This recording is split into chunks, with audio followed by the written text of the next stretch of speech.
Welcome to BanjoBenClark.com. I am Banjo Ben, your host here on the website that teaches you how to play the banjo, obviously. The mandolin. This week is guitar, and we're going to do this fun, flat picking break to Good King Winchester in the build-a-break lesson style. What I mean by that is we're going to start with a very basic melody, then we're going to talk about how to beef that up. We're going to do that by adding some eighth notes and using the major scale. Then we're going to take that, beef it up some more, add some cool little bluegrass licks in there, while all the while still presenting that melody to where it's recognizable for Granny. Okay, if you're watching this on Facebook or YouTube here in a moment, I'll ask you to come over to the website, BanjoBenClark.com.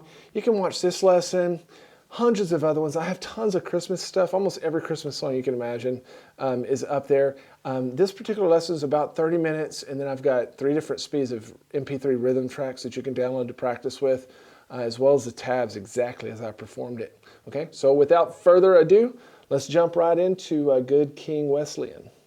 Let's get into some Good King Whippersnapper. This one's going to be in the key of G, and we're going to play it in G not only because we love the key of G, because we do, but also it's a great key to sing it in, so you'll often see it written out in the key of G whenever it's written for carolers. So that's good, because we may want to sing this one day. Now this one only has a few chords in it, and there's different ways to play the chords for this one. I'm going to teach you the way that I want to play it, and later on we'll spend some time learning how to play rhythm for this song. But we're only going to have 4 chords. The G chord, of course, we're in the key of G, a C chord, a D chord, and then we've got the relative minor in there. And there's quite a bit of repetition, so it's not hard to play.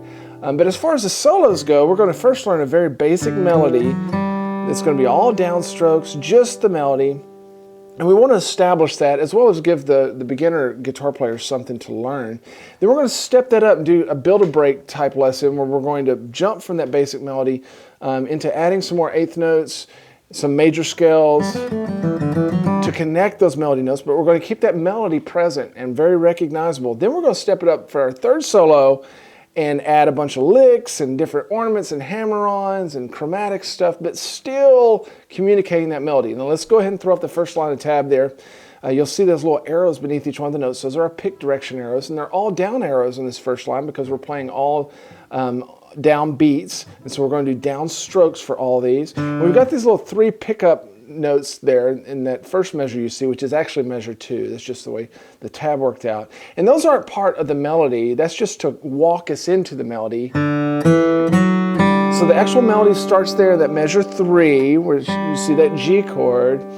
Bum, bum, bum, bum, bum, bum, bum. And again, this is going slow enough where we can play it all downstrokes. But we're going to have 3 notes of that G string, and then let's play that second fret with our index finger.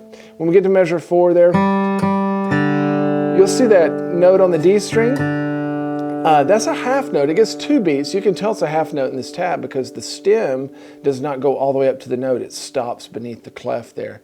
Now measure 5, we've got a chord change. We've got half a measure of C and half a measure of D. And the melody goes like this. 2, open, 2, 4. Then we go from measure 6, 2 half notes on the G string.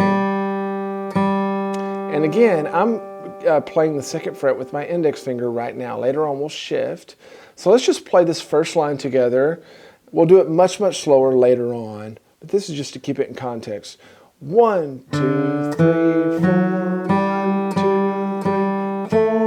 1, 2, 3, 4. 1, 2, 3, 4. 1, 2, 3, 4. And then the cool thing about the next line, starting there measure 7, is that we have some repeats. It's exactly like that first phrase of the melody. So 7 through 10 is exactly the same as measures 3 through 6. 1, 2,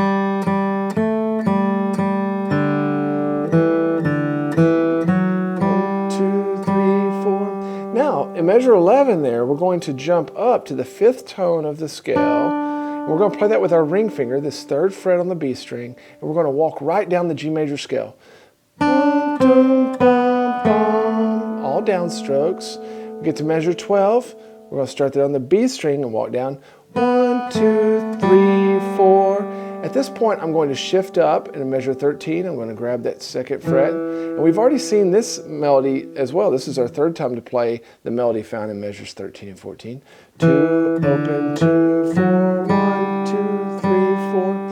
And then starting in measure 15 is the last phrase of the melody, and it's going to come down and start on this D string. 1, 2, 3, 4.